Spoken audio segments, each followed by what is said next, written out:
Good morning. Sunday tech ടൈമിൻ്റെ പുതിയൊരു എപ്പിസോഡിലേക്ക് എല്ലാവർക്കും സ്വാഗതം. CES കൺസ്യൂമർ ഇലക്ട്രോണിക് ഷോ എന്ന് പറയുന്ന ആ ഒരു വലിയൊരു എക്സിബിഷൻ കഴിഞ്ഞ ആഴ്ച കഴിഞ്ഞിരിക്കുകയാണ്. ഒരുപാട് പുതിയ ടെക്നോളജി ഇന്നോവേഷൻസ് പ്രൊഡക്റ്റുകളും എല്ലാം അവിടെ ഇൻട്രൊഡ്യൂസ് ചെയ്തിട്ടുണ്ട്. അതുകൂടാതെ ഒരുപാട് ഫോണുകളും കഴിഞ്ഞ ആഴ്ച അല്ലാതെയും പുറത്തിറങ്ങിയിട്ടുണ്ട്. എനിവേ നമുക്ക് ഫസ്റ്റ് ന്യൂസിലോട്ട് കടക്കാം. ഫയർ ബോൾട്ടിൻ്റെ ഡ്രീം എന്ന് പറയുന്ന ഒരു വാച്ച് കഴിഞ്ഞ ആഴ്ച പുറത്തിറങ്ങിയിട്ടുണ്ട്. ഈ ഒരു വാച്ചിൻ്റെ പ്രത്യേകത എന്ന് പറയുന്നത് നമ്മുടെ ഫോണിലിടുന്ന സിം ഉണ്ടല്ലോ, അത് നമുക്ക് ഈ ഒരു വാച്ചിലിടാനായിട്ട് സാധിക്കും. അതുകൂടാതെ വൈഫൈയുടെ കണക്ടിവിറ്റി വരുന്നുണ്ട്, ബ്ലൂടൂത്ത് കാര്യങ്ങളെല്ലാം വരുന്നുണ്ട്. നമുക്ക് ഫോണിനെ ആബ്സല്യൂട്ട് റീപ്ലേസ് ചെയ്യാമെന്നാണ് ഫയർ ബോൾട്ട് പറയുന്നത്. ആൻഡ്രോയിഡ് പ്ലേ സ്റ്റോർ ഈ ഒരു വാച്ചിൽ ഇൻബിൽട്ട് ആയിട്ട് വരുന്നുണ്ട്. അതുകൊണ്ട് തന്നെ നമുക്ക് വാട്സാപ്പ്, ഇൻസ്റ്റഗ്രാം പോലുള്ള ആപ്ലിക്കേഷൻസ് ഇൻസ്റ്റാൾ ചെയ്തുകൊണ്ട് അതും ഇതിൽ യൂസ് ചെയ്യാനായിട്ട് സാധിക്കും. സോ കംപ്ലീറ്റ്ലി സ്മാർട്ട് ഫോൺ കില്ലറാണ് ഈ വാച്ച് എന്നാണ് ഫയർ ബോൾട്ട് അവകാശപ്പെടുന്നത്. 6500 രൂപയ്ക്കാണ് ഇതിൻ്റെ പ്രൈസ് വരുന്നത്. ലോഞ്ചിങ് ഓഫറായിട്ട് 500 രൂപയുടെ ഡിസ്കൗണ്ട് ഉണ്ട്. 6000 രൂപയ്ക്ക് ഇപ്പോൾ ഫ്ലിപ്കാർട്ട് അങ്ങനെയുള്ള മറ്റ് കൊമേഴ്ഷ്യൽ വെബ്സൈറ്റിൽ നിന്ന് നമുക്ക് കിട്ടും. 300-ലധികം സ്പോർട്സ് മോഡുകൾ ഇതിൽ വരുന്നുണ്ട്. 2.2 ഇഞ്ച് വരുന്ന ഒരു LCD ഡിസ്പ്ലേ ആണ് ഇതിൽ കൊടുത്തിരിക്കുന്നത്. അത്യാവശ്യം നല്ല ബാറ്ററി ലൈഫും വരുന്നുണ്ട്. എനിവേ താല്പര്യമുള്ളവർക്ക് ഞാനിതിൻ്റെ പ്രൊഡക്റ്റ് ലിങ്ക്, ഫയർ ബോൾട്ടിൻ്റെ ഒഫീഷ്യൽ ലിങ്ക് ഞാനിവിടെ ഡിസ്ക്രിപ്ഷനിൽ കൊടുക്കാം. നിങ്ങൾക്ക് കയറി ബാക്കി വിശേഷങ്ങൾ നോക്കാം. കഴിഞ്ഞ ആഴ്ച ഓപ്പോയുടെ സൈഡിൽ നിന്ന് ഫൈൻഡ് X7ഉം ഫൈൻഡ് X7 അൾട്ര എന്ന് പറയുന്ന രണ്ട് ഫോണുകൾ ചൈനയിൽ ലോഞ്ച് ചെയ്തിട്ടുണ്ട്. ഇതിൽ ഫൈൻഡ് X7ൻ്റെ ഒരു വിശേഷങ്ങൾ നോക്കുകയാണെങ്കിൽ 6.7 ഇഞ്ച് വരുന്ന 1.5K റെസൊല്യൂഷനോട് കൂടിയിട്ടുള്ള ഡൈനാമിക് AMO LED ഡിസ്പ്ലേ ആണ് ഇതിൽ കൊടുത്തിരിക്കുന്നത്. അതുകൂടാതെ 4500 ഇഞ്ചിൻ്റെ പീക്ക് ബ്രൈറ്റ്നസ് ഇതിൽ വരുന്നുണ്ട് എന്നാണ് ഓപ്പോ അവകാശപ്പെടുന്നത്. ഡിമെൻസിറ്റി 9300 എന്ന് പറയുന്ന ഒരു പ്രൊസസ്സറാണ് ഇതിനെ പവറപ്പ് ചെയ്യുന്നത്. LPDDR5 5Xന്റെ റാം സപ്പോർട്ടും അതുകൂടാതെ UFS 4.0ന്റെ സ്റ്റോറേജ് ടൈപ്പാണ് വന്നത്. 50 മെഗാപിക്സലിന്റെ സോണി LYT808 എന്ന് പറയുന്ന സെൻസറോട് കൂടിയിട്ടുള്ള ട്രിപ്പിൾ ക്യാമറ സെറ്റപ്പ് ആണ് വരുന്നത്. 120x വരെ ഡിജിറ്റലി സൂം ചെയ്യാനായിട്ട് സാധിക്കും. ഇന്ത്യയിലോട്ട് വരാനുള്ള സാധ്യത വളരെ കുറവാണ് എന്ന് പറയുന്നു. അതുകൊണ്ട് തന്നെ ഇതിൻ്റെ പ്രൈസിങ്ങിന് വലിയ പ്രാധാന്യമില്ല എന്ന് വിചാരിക്കുന്നു. അതുപോലെ തന്നെ അൾട്രയുടെ വിശേഷം പറയുന്നുണ്ടെങ്കിൽ അവിടെ ഒരു ബെഞ്ച് മാർക്കുമായിട്ടാണ് ഈ ഒരു ഫോൺ വന്നിരിക്കുന്നത്. അതായത് 2 പെരിസ്കോപ്പ് ടെലിഫോട്ടോ വെച്ച് വരുന്ന ആ ഒരു സെൻസർ വെച്ച് വരുന്ന ആദ്യത്തെ സ്മാർട്ട് ഫോണാണ് ഓപ്പോ ഫൈൻഡ് X അൾട്ര എന്ന് പറയുന്നത്. അതായത് 6x വരെ നമുക്ക് ഒപ്റ്റിക്കലി സൂം ചെയ്യാനായിട്ട് സാധിക്കും. അതും 135mm ഫോക്കൽ ലെങ്ത്തിൽ. ആ ഒരു അത്രയും ക്ലോസപ്പിൽ നമുക്ക് നല്ല പോർട്രേറ്റ് ഫോട്ടോസ് എടുക്കാനായിട്ട് സാധിക്കും എന്ന് പറയുന്നു. അതുകൂടാതെ ക്യാമറയുടെ സൈഡിൽ ഒരുപാട് പ്രത്യേകതകൾ വരുന്നുണ്ട്. അതുകൂടാതെ ഇതിൻ്റെ ഒരു സാറ്റലൈറ്റ് കമ്മ്യൂണിക്കേഷൻ വെർഷൻ മാർച്ചോട് കൂടിയിട്ട് ചൈനയിൽ ലോഞ്ച് ചെയ്യുമെന്നാണ് ഓപ്പോ പറയുന്നത്. ASUS ROG Phone 8 and 8 Pro രണ്ട് ഫോണുകളും ഗ്ലോബലി കഴിഞ്ഞ ആഴ്ച ലോഞ്ച് ചെയ്തിട്ടുണ്ട്. ഇന്ത്യയിലോട്ടും ഈ രണ്ട് ഫോണുകൾ വരും എന്ന് തന്നെയാണ് ASUS പറയുന്നത്. ഇതിൻ്റെ പ്രൈസ് കാര്യങ്ങളെല്ലാം പുറത്ത് വന്നിട്ടുണ്ട്. ഈ രണ്ട് ഫോണിൻ്റെ ഒരു സ്പെക്ക് നോക്കുകയാണെങ്കിൽ 6.7 ഇഞ്ച് വരുന്ന full HD+ AMO LED display with 165 ഹെർട്സിൻ്റെ റിഫ്രഷ് റേറ്റ്. അതുകൂടാതെ സ്നാപ്ഡ്രാഗൺ 8 Gen 3 എന്ന് പറയുന്ന പവർഫുൾ ആയിട്ടുള്ള ഒരു ചിപ്സെറ്റ് തന്നെയാണ് ഇതിനെ പവറപ്പ് ചെയ്യുന്നത്. ഇതിൻ്റെ ഒരു ആൻറ്റിറ്റ്യൂഡ് സ്കോർ എന്ന് പറയുന്നത് 24 ലക്ഷത്തിൻ്റെ അടുത്താണ്.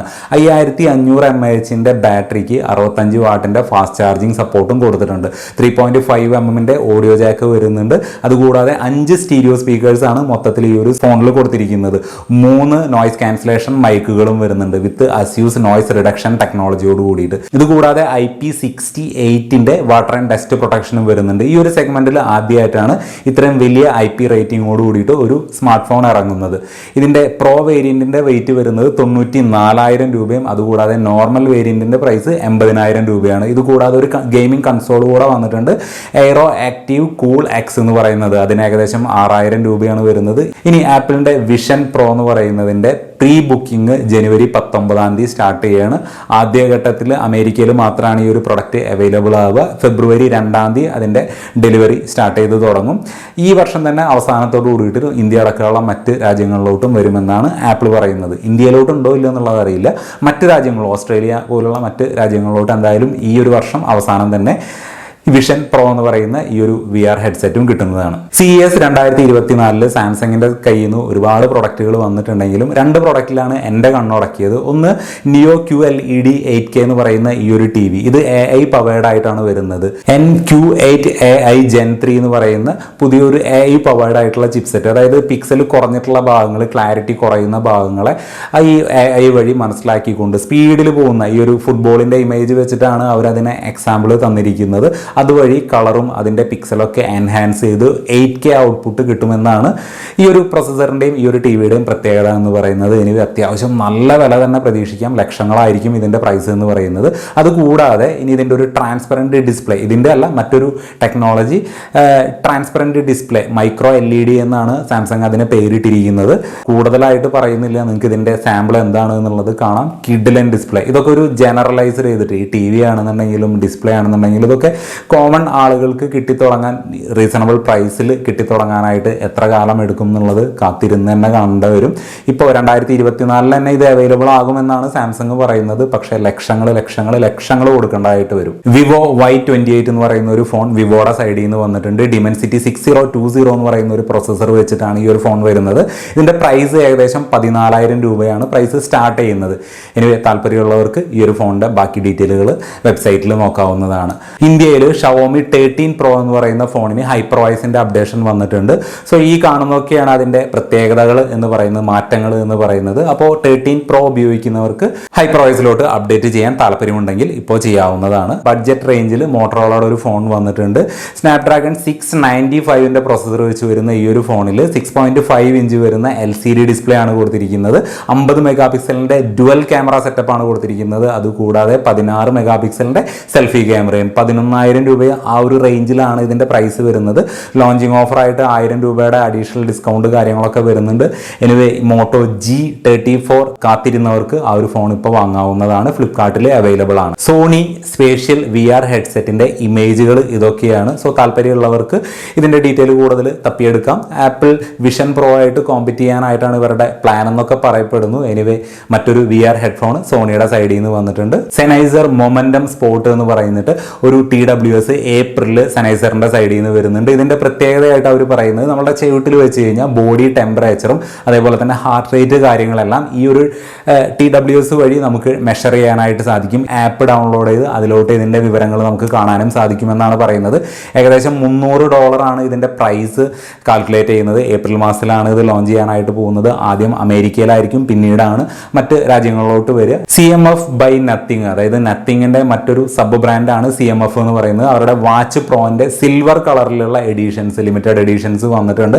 സോ ഇത്തരത്തിലുള്ള സിൽവർ കളറുകൾ വാച്ചുകൾ ഇഷ്ടപ്പെടുന്നവരുണ്ട് എന്നുണ്ടെങ്കിൽ നിങ്ങൾക്ക് ഇപ്പോൾ ഫ്ലിപ്കാർട്ടിൽ നിന്നോ അല്ലെങ്കിൽ നത്തിങ്ങിന്റെ ഒഫീഷ്യൽ വെബ്സൈറ്റിൽ നിന്നൊക്കെ വാങ്ങാനായിട്ട് സാധിക്കും. ആപ്പിൾ മ്യൂസിക് ക്ലാസിക് എന്ന് പറയുന്ന ആപ്ലിക്കേഷൻ ഏഷ്യയിൽ ചൈന, ജപ്പാൻ അടക്കം 6 രാജ്യങ്ങൾ കൂടി വന്നിട്ടുണ്ട്. ഇതിൻ്റെ ഒരു പ്രത്യേകത എന്ന് പറയുന്നത് 5 മില്യണോളം ക്ലാസിക്കൽ സോങ്സ് ഈ ഒരു ആപ്ലിക്കേഷനിൽ അവൈലബിൾ ആയിട്ടുണ്ട് എന്നുള്ളതാണ്. അതായത് ആപ്പിൾ മ്യൂസിക്കിന് സബ്സ്ക്രിപ്ഷൻ എടുത്തിട്ടുള്ള ആളുകൾക്ക് പിന്നെ ഇതിന് വേറൊരു സബ്സ്ക്രിപ്ഷൻ എടുക്കേണ്ട ആവശ്യമില്ല. അതിൽ കൂടെ തന്നെ ഫ്രീ ആയിട്ട് കേൾക്കാനായിട്ട് സാധിക്കും. സോ ക്ലാസിക്കൽ സോങ്സ് ഇഷ്ടപ്പെടാൻ ഏഷ്യയിലുള്ള ആരെങ്കിലും താല്പര്യം ഉണ്ടെങ്കിൽ റെഡി ആയിരുന്നു. നിങ്ങൾക്കും ഈ ഒരു ആപ്പിളിൻ്റെ ക്ലാസിക് എന്ന് പറയുന്ന ഈ ഒരു ആപ്ലിക്കേഷൻ ഡൗൺലോഡ് ചെയ്യാനായിട്ട് അധികം വൈകാതെ സാധിക്കും. അമാസ്ഫിറ്റ് ഹീലിയോ റിംഗ് എന്ന് പറയുന്ന ഒരു പ്രൊഡക്റ്റ് അത്ലറ്റിക്സിന് വേണ്ടിയിട്ട്, ഈ സ്പോർട്സ് പേഴ്സൺസിന് വേണ്ടിയിട്ട് ഇവർ പുറത്തിറക്കിയിട്ടുണ്ട്. അതായത് അതുവഴി നമ്മളുടെ ആക്ടിവിറ്റി കാര്യങ്ങളെല്ലാം ഇമ്പ്രൂവ് ചെയ്യാനായിട്ട് സാധിക്കും എന്നൊക്കെയാണ് പറയപ്പെടുന്നത്. അധികം വൈകാതെ ഈ ഒരു പ്രൊഡക്റ്റ് ഇന്ത്യയിലോട്ടും മറ്റ് രാജ്യങ്ങളിലോട്ടും അവൈലബിൾ ആകും. എനിവേ മറ്റൊരു സ്മാർട്ട് റിംഗ് കൂടി പുറത്തിറങ്ങാനായിട്ട് പോകുന്നു. പോക്കോ X6 ആൻഡ് X6 Pro 2 ഫോണുകളും കഴിഞ്ഞ ആഴ്ച ഇന്ത്യ അടക്കമുള്ള ഗ്ലോബലി റിലീസ് ചെയ്തിട്ടുണ്ട്. ഹൈപ്പർവൈസ് വെച്ച് ഇൻബിൽട്ട് വരുന്ന ഇന്ത്യയിലോട്ട് വരുന്ന ആദ്യത്തെ സ്മാർട്ട് ഫോൺ ആയിരിക്കും പോക്കോ X6 ആൻഡ് X6 Pro എന്ന് പറയുന്നത്. ഇതിന്റെ ഫസ്റ്റ് സെയിൽ സ്റ്റാർട്ട് ചെയ്യുന്നത് 16-ാം തീയതിയാണ്, ജനുവരി 16-ാം തീയതി മുതലാണ്. ഇതിന്റെ ഒരു പ്രൈസ് വരുന്നത് ഏകദേശം 25,000 രൂപ മുതലാണ്. അതായത് X6ന് 25,000 രൂപ, X6 Proക്ക് 27,000 ആണെന്ന് തോന്നുന്നു പ്രൈസ് വരുന്നത്. സോ ഈ പോക്കോ X6, X6 Pro ഗെയിമിംഗ് ഫോണുകൾ താല്പര്യമുള്ളവർ കാത്തിരിക്കുന്നുണ്ടെങ്കിൽ നിങ്ങൾക്ക് ഇത് വാങ്ങാനായിട്ട് പറ്റും. ഫ്ലിപ്കാർട്ടിൽ നോക്കിയാൽ മതി. ഇനി പോക്കോ M6 Pro എന്ന് പറയുന്ന ഒരു ഫോണിന്റെ 4G വെർഷൻ, അതായത് ഈ ഒരു ഫോണിന്റെ 5G വെർഷൻ കഴിഞ്ഞ വർഷം ഓഗസ്റ്റിൽ പുറത്തിറങ്ങിയിട്ടുണ്ടായിരുന്നു. അതിന്റെ 4G വെർഷൻ ഇപ്പോൾ പുറത്തിറങ്ങിയിട്ടുണ്ട്. ഹീലിയോ G99 പ്രൊസസ്സർ വെച്ചിട്ടാണ് വരുന്നത്. സോ 10,000 രൂപയ്ക്ക് താഴെ ആയിരിക്കും ഇതിന്റെ പ്രൈസ് എന്ന് വിചാരിക്കുന്നു. ആ ഒരു പ്രൈസ് റേഞ്ചിൽ പവർഫുൾ 4G ഫോൺ നോക്കുന്നുണ്ടെങ്കിൽ പോക്കോ M6 Pro 4G എഡിഷൻ നോക്കാവുന്നതാണ്. ഹോണർ മാജിക് V2 RSR എന്ന് പറയുന്ന ഫോണിന്റെ പോർഷെ എഡിഷന്റെ ഇമേജുകളാണ്, കമ്പനിയായിട്ട് ഒഫീഷ്യലായിട്ട് പുറത്തുവിട്ടിട്ടുള്ള ഇമേജുകളാണ് ഈ കാണുന്നത്. കിഡിലനായിട്ടുണ്ടെന്ന് പറഞ്ഞാൽ ഒരു രക്ഷയില്ല. ഏകദേശം ഇന്ത്യൻ പ്രൈസിലോട്ട് കൺവേർട്ട് ചെയ്യുമ്പോൾ 2 ലക്ഷത്തിന് മുകളിലായിരിക്കും ഈ ഒരു ഫോണിൻ്റെ പ്രൈസ് എന്ന് പറയുന്നു. സോ അതുകൊണ്ട് തന്നെ ഞാൻ മറ്റ് വിശേഷങ്ങളിലോട്ടൊന്നും പോകുന്നില്ല. അത്രമാത്രം ഒരു പോർഷെ ഡിസൈനിൽ ഒരു ഹോണറിന്റെ ഫോൺ വരുന്നുണ്ട്. ചൈനയിലാണ് വരുന്നത്. ഇന്ത്യയിലോട്ട് വരുമോ ഇല്ലെന്നുള്ളതൊന്നും ഉറപ്പില്ല. ഇനി ഹോണറിന്റെ തന്നെ 9XB എന്ന് പറയുന്ന ഫോൺ ഇന്ത്യയിലോട്ട് വരുന്നുണ്ട്. ആ ഒരു ഫോണിന്റെ ഇമേജുകൾ അല്ലെങ്കിൽ വീഡിയോസ് ഈ ഇന്ത്യൻ ഹെഡായിട്ടുള്ള മാധവ് സേത്ത് ട്വിറ്ററിലൂടെ പുറത്തു വിട്ടിട്ടുണ്ട്, അല്ല എക്സിലൂടെ പുറത്തു വിട്ടിട്ടുണ്ട്. ആ ഒരു വീഡിയോ നിങ്ങൾക്ക് ഇവിടെ കാണാനായിട്ട് സാധിക്കും. ഒരു നോർമൽ ഫോണാണ്. സ്നാപ്ഡ്രാഗൺ 6 Gen 1ന്റെ പ്രൊസറോട് കൂടിയിട്ട് വരുന്ന 6.7 ഇഞ്ച് വരുന്ന ഫുൾ HD+ MOLED ഡിസ്പ്ലേ വരുന്ന 5800 mAh ബാറ്ററിയോട് കൂടിയിട്ടുള്ള ഒരു ഫോണാണ്. ഒരു നോർമൽ ഫോൺ അത്രമാത്രം. ഇനി ഫൈനലി സാംസങ്ങിന്റെ ഗാലക്സി S24 സീരീസുകൾ 17-ാം തീയതി വരികയാണ്. അപ്പോൾ കൂടുതൽ റൂമേഴ്സ് ഒന്നും ഈ ഒരു ഫോണിനെ കുറിച്ച് ഇനി ഞാൻ പറയുന്നില്ല. ബുധനാഴ്ച 3 ദിവസം കൂടി കഴിഞ്ഞ് ഈ ഒരു ഫോൺ എന്താണെന്നും എന്തൊക്കെയാണ് അതിൻ്റെ AI ഫീച്ചേഴ്സ് എന്നുള്ള കാര്യങ്ങളെല്ലാം അറിയാനായിട്ട് സാധിക്കും. എനിവേ സാംസങ് S24 ഇനി 3 ദിവസം കൂടി. അപ്പോൾ ഈ വീക്കിലെ ന്യൂസ് ഇവിടെ നിർത്തുകയാണ്. ഒരുപാടുണ്ട്, CES-ൽ ഒരുപാട് പ്രൊഡക്റ്റുകൾ വന്നിട്ടുള്ളത് കൊണ്ട് തന്നെ ഒരുപാടുണ്ട് പറയാനായിട്ട്. പക്ഷേ ഞാനിവിടെ നിർത്തുന്നു. അപ്പോൾ അടുത്ത ആഴ്ച വീണ്ടും കാണാം. Good bye.